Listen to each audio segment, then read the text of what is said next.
All right, everyone, we are here with a very special guest. We are joined by Nick Viall. We're going to be talking about his new book, Don't Text Your Ex Happy Birthday. It's out now. You can go buy it. We have the hard cover copy right in front of us. I love when we have people in and we talk about their books because then we get to do like the Jimmy Fallon thing where we hold it up. But thank you so much for joining us. It's always a pleasure being with you guys. You're some of my faves. Thank you. That's very nice. We appreciate that.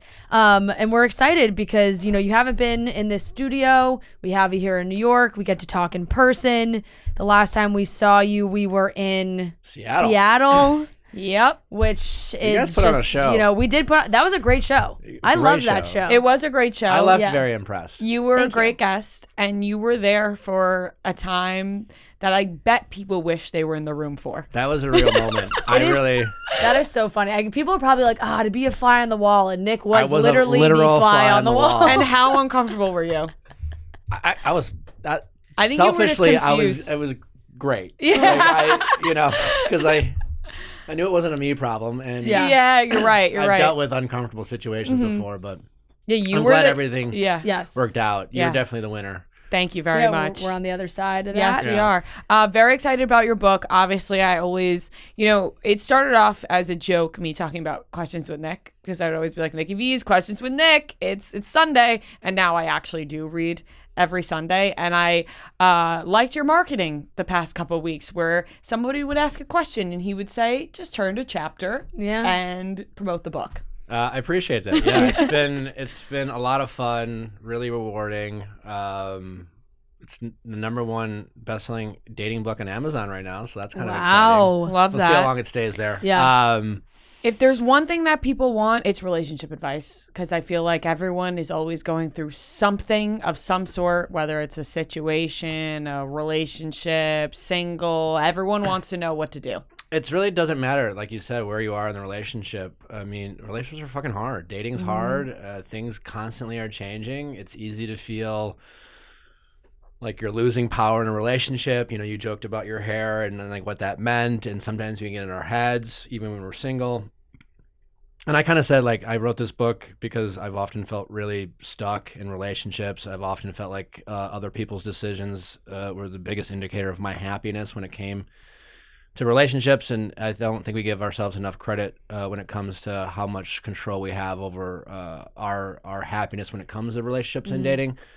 Doesn't mean we're always going to get what we want when we want it in the moment, but if we're willing to be a little bit more honest with ourselves, and I'm someone who used to lie to myself all the time about what I really wanted or what I thought looked good, or what I thought people would like, or things like that. And so that's kind of what it's all about. It's really just more of a mindset, really, than, it's definitely not like the top 5 things guys love or things like that. It's I'm really kind of proud of how inclusive it is. Like, I know that my audience is primarily women, and I wrote it from a perspective, I wrote it from my perspective, but the challenges I face, like, why would she say this and do that? What does this mean? Why am I confused? Why did I get cheated on? Why did I get ghosted?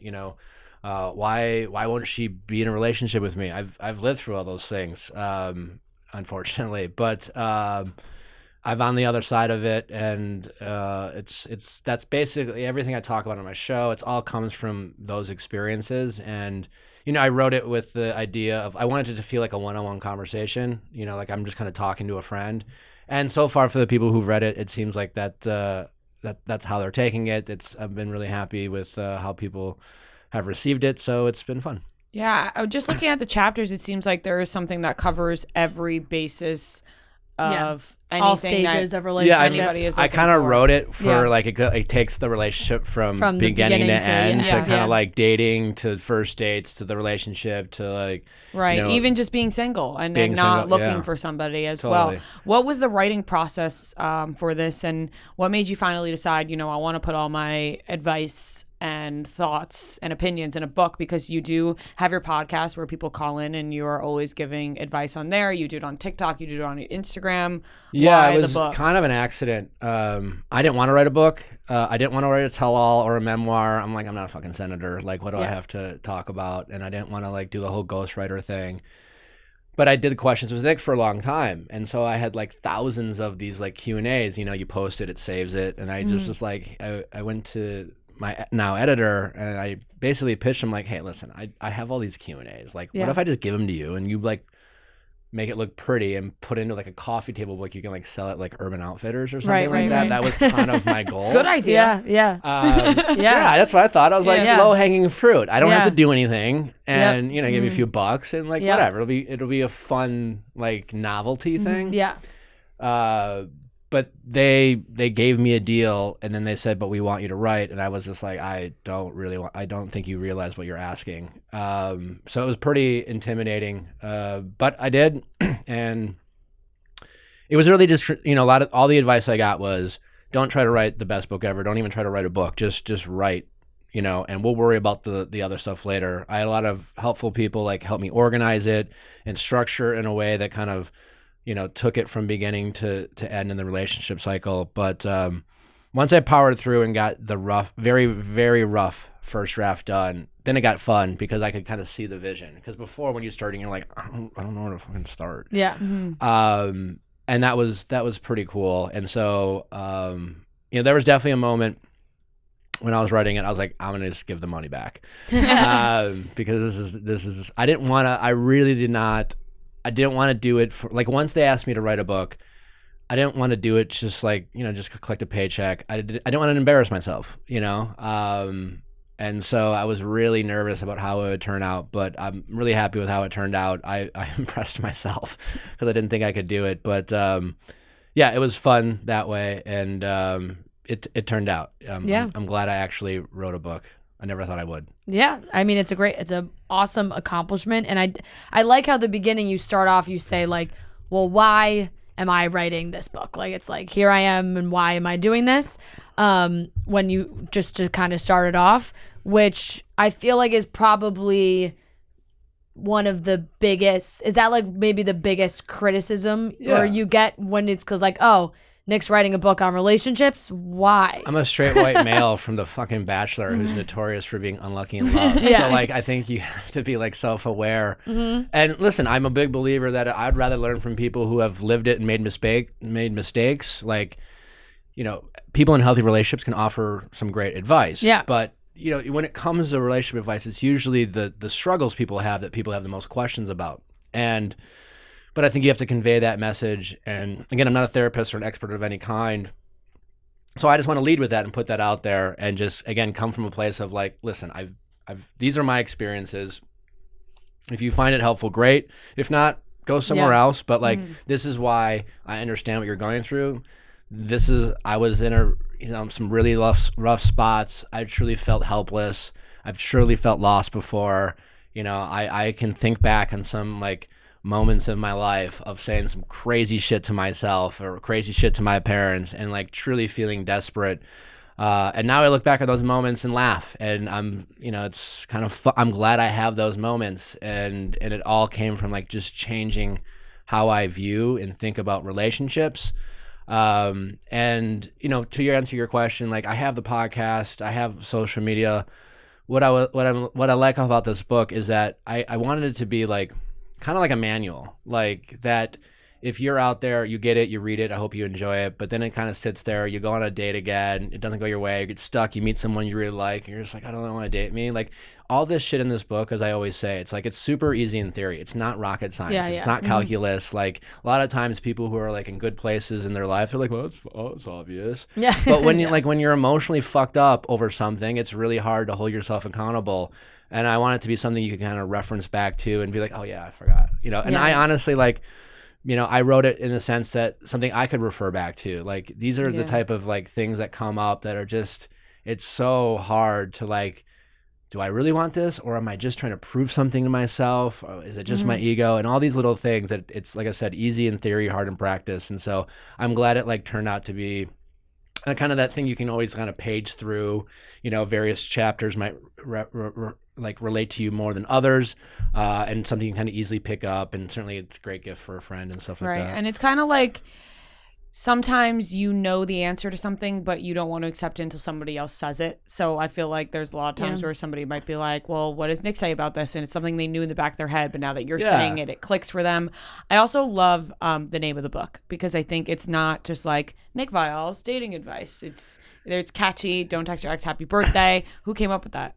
My editor did. Yeah. We were going through name titles. I always feel like I'm a better critic than an idea guy. Yeah. Like I know if something's good or bad, and as soon as she said it, I'm like, perfect. Yeah.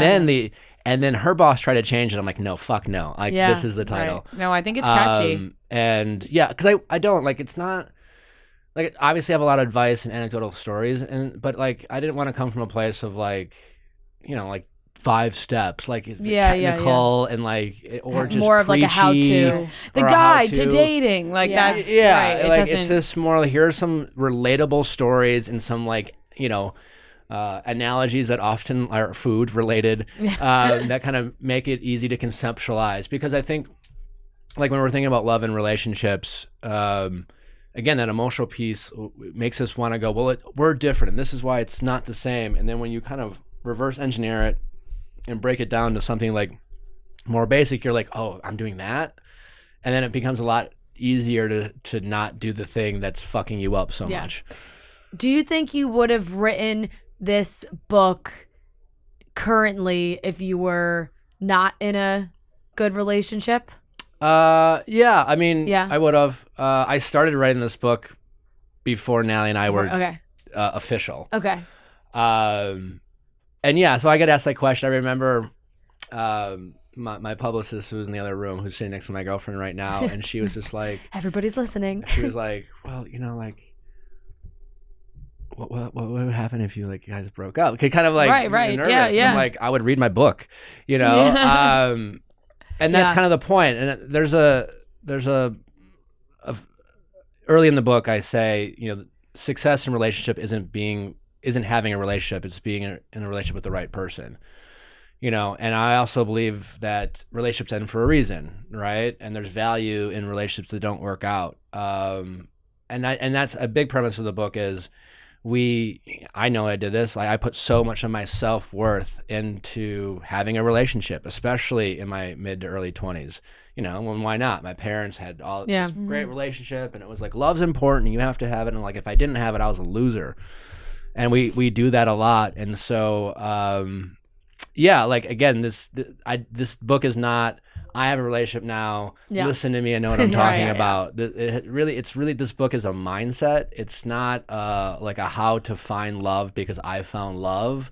It's more about not lying to yourself, and regardless of what point you are in your life, in relationships, and even your platonic relationships, how can you be honest with yourself about your choices so that you can get what you want in the long term? And when you don't get what you want in the short term, you don't get so down on yourself and beat yourself up and make a bad situation worse by hanging on to something that's kind of like eating you away inside, and letting go of things and just kind of, bringing more, positive things into your life that just make you feel a little less like weighted down. Just because, again, I remember just feeling stuck, just really kind of stuck, where I just couldn't get out of my own way or my own thoughts, and that's really what the book's about. It's definitely not a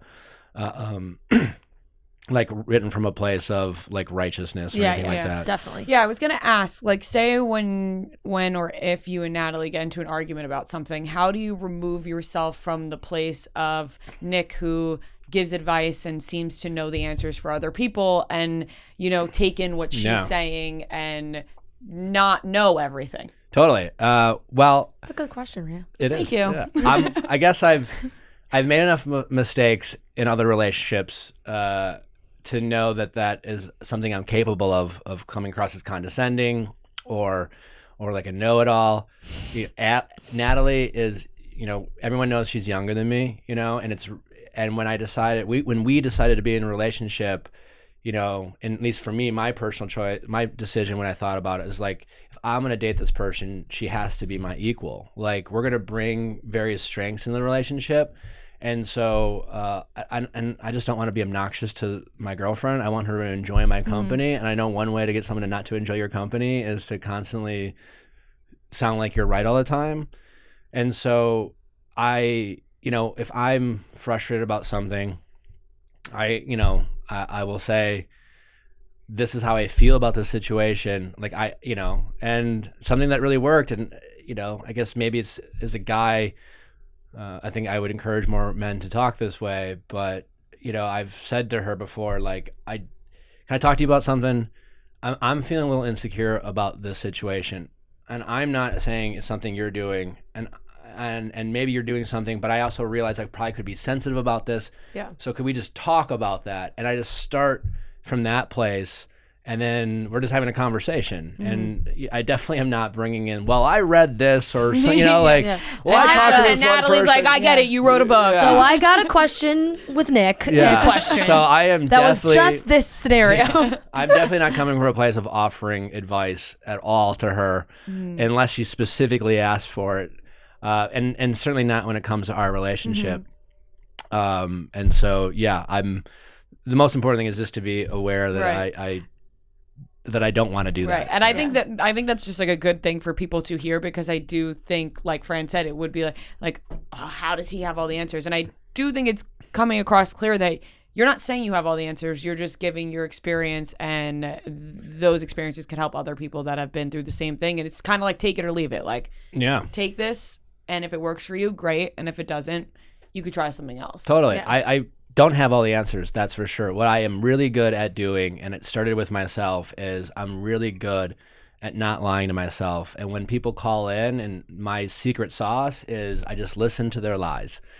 And when I don't mean like lying about, like I had pizza when you really had steak for dinner. Yeah. I mean like when they're calling in and they're saying things like, well, I don't really like them. And I'm like, what do you mean by really like them? And I get them to like really listen to what they're saying, because again, it's just easy to lie to ourselves, you know? And so I'm good at hearing that and then re-delivering in a way that makes people go, okay, and so that's all I'm really doing. And it's not about having the answers. It's just getting people to just see their situation more honestly, so they can be honest with the people they're interacting with. Because you've been in that spot before. How many people do you think are lying to their therapists? So many. Again, because they're when lying I to went themselves. when I went to Probably therapy, everybody lies to their therapist in some way. Yeah, when I this was about not last year but the year before, and I started going to therapy, and I would talk to my therapist, and I would I would tell her things, and I could just feel in the back of my head that I wasn't saying what I like really meant. And then I'd be like, I'm not getting anything out of therapy. Like, she's not helping me. And it was because I was not telling her really what I felt. Like, I was trying to make it seem like certain things were okay and other things weren't. But really, the thing that I was saying was okay was not okay. Yeah, and that's the thing. You weren't really lying to her. You were lying to yourself. Yes, I was lying to myself. Communicating what you wanted to believe was the truth. Like, I was living in Venice a couple years ago, and I was at this really popular coffee shop. David Beckham walked in, and I'm, as far as like guys that I think are cool, David Beckham's on the top of the list. Yeah, Harry Styles. Harry Styles. Yeah. And I was like, I don't get starstruck very easily, but I was like, fuck, man, I gotta. It's David Beckham. It's David Beckham. So I'm like, hey, man, I'm a big fan. Do you mind if I take a picture? He was very gracious and very cool. And I said to him, my sisters are going to love this. Yeah. And then I said, I don't know why I said that. Yeah, this is for me. This is for me. Because I'll have people come up to me and have a picture and be like, my mom's going to like this. I'm like, okay. Like it's you. Yeah, we get that too when guys come up to us and say, my girlfriend will love this. I'm like, dude, this picture is for you. Yeah, that was me telling myself, I'm embarrassed to admit this, so I'm going to tell myself this little lie, and then I told it to someone else. And so these little things that we do, so it's sometimes it just comes out of your mouth, and it comes out of your mouth, and then you go, why did I just say that? And I do see you doing that with questions with Nick, where somebody will say something and you say, they say like, I really like this guy, but I feel this way, and you go, well, you don't really like him, and then that's the end of your answer, and I'm like, oh. Well, straight to the point. Yeah. How do we like people we don't know? Yeah. And just because they're 6 foot, or you like their face, or they say in their bio they like to travel and have a good and like to laugh, like that's not knowing someone. And having a couple dates isn't knowing someone. Yeah. When you start seeing their weaknesses and you start accepting those, that's when getting to know someone is like actually happening. And before that, it's just a couple people like trying to be on their best behavior. Yeah, definitely. I want to ask about Bachelor a little bit, just because we're starting Paradise. I mean, I like to think we're a bunch of pros in this. I know. Yeah. We're getting into Paradise now, but I know you just had Jason on your show. I did. Yeah, it's out right now. How did that go? I know Tino was supposed to. I talked to Tino yesterday.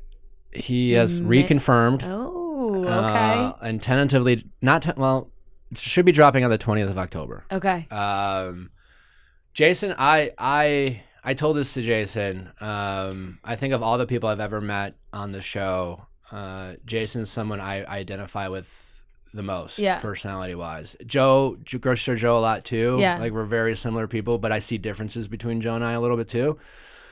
Jason's a stand-up guy. The biggest difference between Jason and I is that like we both came in skeptical, and at some point I was just like, fuck it, I'm in. And Jason just never said fuck it. Yeah. You know? But he's a really stand-up guy. If you get a chance to meet him in person, you get why Gabby was so into him. I mean, I liked him the whole way through. I really thought that they were a good pairing, and then it got to the end and I was like, you know what? I really don't think Jason should have gone on the show. No, and he made it very clear. Yeah, he was like, I probably shouldn't have been on the show. Did he say why he went on the show, or who got him involved? It wasn't so much his takeaway wasn't I shouldn't have gone on the show. His takeaway was I should have done some homework. Right. I should have like known what I actually was signing up for, because I think he says a friend nominated him. He tried to figure it out like as he went, and just couldn't just get to that place. And so I think that was his biggest regret doing that. But because I kind of asked, obviously I always ask like, what about Paradise? Do you think you could go? I got the impression that if he got another opportunity for Paradise, he's curious, I think, and I don't mean to be speaking for him, but my takeaway was, I think he's curious what that experience could be if he just approached it a little differently. Yeah. And again, you have to, yeah, exactly, suspend disbelief. I did this interview with Esquire the other day, and the writer Dave Holmes asked me like, can you really fall in love? It really kind of made me think. And I've said before, the thing about what The Bachelor taught me is that feeling in love and being in love are two different things. And so if you ask me, love is different to everyone else, but to me, love is about like knowing where you stand with someone, you know, then having them know your weaknesses and vulnerabilities, feeling safe. And you can't do that on The Bachelor, but you can feel real feelings. Yeah. I mean, like when I said I loved you to the people I said I loved you, I meant it in the moment. It wasn't disingenuous. But you have to just go for it. And there can be benefits to that, you know, taking some risk, and it can turn into real love. It certainly has. Joe and Serena, Ashley and Jared, those are real relationships. Yeah. And I feel like he's curious to see what he's capable of with like having a little less of his guard up, and I would be curious to see how him in Paradise next season. Yeah, that would be interesting, because I think maybe he would have a different outlook. He did the Bachelorette thing, and now he has an idea of kind of what the show is, because it seemed like he didn't really know at all. You mentioned Joe and Serena. I just have to say, and I've said it many times before, when you're around them, you can just feel how in love they are. Yeah. Like they were here the other day, and I'm like, they're so in love. It worked out for them. I was as big a fan of Serena as I am of Joe. Yeah, and I'm a big fan of Joe. Serena. They're a great couple. They're such a fit. They've become a couple Natalie and I enjoy hanging out with. Yeah, they're fantastic. Yeah. Now, what are your thoughts on the Clayton and Susie situation? Because they announced that they split up, and then they went on Caitlin Bristow's podcast together and talked about it. And I I was like, whoa, this is wild. I was like, they are openly, which I don't think any couple has ever even that was done a good before. get. I asked Susie, and sound like good for Caitlin rather. Yeah. She asked first, and they obviously, you know, to the victor go the spoils. But there's like a little bit of Bachelor podcast competition. Oh, for sure. Of course there's competition. Competition. I feel like I compete with you ladies, and you have a great show. I like competition. You have to give props to your competitors and your peers. Absolutely. Everybody has a different opinion, and I think listeners, you can either go based on guess, or they can go on like I really I relate to what Nick's opinion about this season is. I relate to what Caitlin's opinion is, or our opinion. You know, there's so many, and nobody has the same opinion when it comes to this show. Totally. Like everybody has different thoughts. And I like when they broke up, I was like, oh, I'll give them a day or two, and then I'll ask. And then and Susie's like, whoa, Caitlin already asked. I'm like, fuck. Yeah. So I was shocked when I saw it. I was like, wow, they're doing a like I said, like doing a podcast together. I was very emotional. Susie started to cry when it started. It was. I was, I really like them. I have, Susie. My interview with Susie, it was one of the most impressive ones. From the standpoint of, it's not easy to go through that show. It's not easy to go through AFR, and it's not easy to go through with what Clayton and Susie went through. I know what it's like to have a bad AFR. And Susie walked in, like literally right after, is a ray of sunshine, and just answered all my questions. And no one was harder on Clayton than I was, you know? Yeah. And Clayton took accountability. Like I really like Clayton. I don't need people. I don't care. Like when I decide if I like someone, it's not about them making mistakes or fucking up or being perfect. I like sloppy people. Yeah. You know, I care about people's character and their willingness to like, take accountability and figure things out. I think Clayton, from what I've learned, is a really solid guy who just made some mistakes and got is a little emotionally mature. I think I agree, and I think it says a lot about the contestants' character when they know like they may have not looked the best on TV, but they will still answer to what they did on TV. Totally. It seems what my takeaway was that Clayton can't get out of his own head at this point in terms of public opinion, and that is weighing very, very heavily on him. And I wish the amount of times I think you nailed it. I think everybody and the amount of times in the public eye goes through that. Right, everyone goes through it. But I think right now it's talking about him and Susie's relationship. It seems like that was like a big deal breaker, is that they can't get over like the public perception, in which I feel bad for him, because we even told him here, we were like, you gotta stop reading the comments, you gotta stop caring about what people say. If you love somebody, you gotta love them, and that's it. You can't care what people say. I told him the same thing. I mean, before I knew he was with Susie, he called me for some advice once, and I was like, the only way, if you're in a relationship, the only way it's gonna work is if you prioritize the relationship and nothing else. Listen, every bachelor relationships, they're set up to fail. Like, they truly are. They're giving zero advantages of succeeding.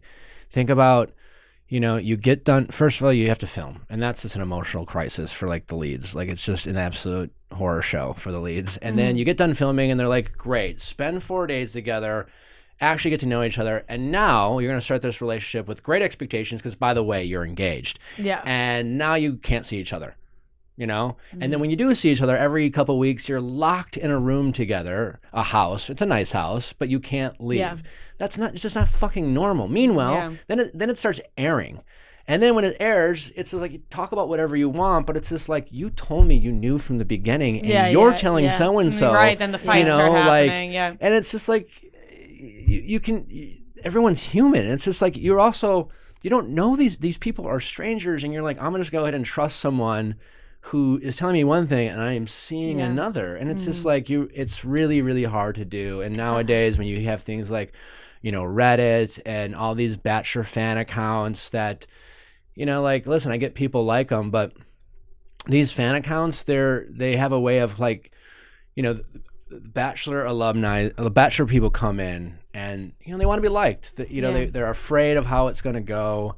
And then they come out, and you got to keep in mind, when someone is about to go casted for the show, they probably start doing their research, and they hear about the chicks in the office, like this, the Viall Files or these other Bachelor, fan accounts or whatever, and they're just like, I just need these people to like me, because I know they're going to be talking about me. And so then they start reaching out, and these fan accounts give their opinion, and then they start like editing themselves. You mentioned, I think, with Katie's AFR about, I've never seen something, like, and I empathize with the desire to want to do that. It's just so hard for you to stop yourself. So the people who go on are really given no advantages to that. And you're right. You can tell people all the time not to look at it, but it's easier said than done. Mm-hmm. Yeah, and definitely. I do think that there may have been an element of that with what you were saying about like watching it back with Rachel and Tino. I feel like Tino knew he was the front runner the whole time, and like watching her say like things about other guys, I'm sure that went to his, but hopefully you'll be able to talk to him about it. We have to wrap up because you are going to you're doing another show here. So we're getting the wrap it up. Yes. But we could talk about this for hours. You know that. But we want to one more time make sure everyone goes to get Nick's book, Don't Text Your Ex Happy Birthday. You can get it wherever you buy your books, I imagine. Get it on Amazon. I think that's like the easiest way to get things right now. Yep. If you're dyslexic like me, it's on Audible. Did you do your Audible? I did. There we go. So you can listen to Nick. It was a challenge because I can't read, but like, I truly think that, like, again, it's for really anyone. I promise you'll get a nugget in there that's worth $25. It'll free up very nice other areas in your life. I love it. Check it out. Don't Text Your Ex Happy Birthday. Love the title once again. Great book, hardcover as well. Love that. Make sure you buy it. Thank you, Nick. Thanks, ladies.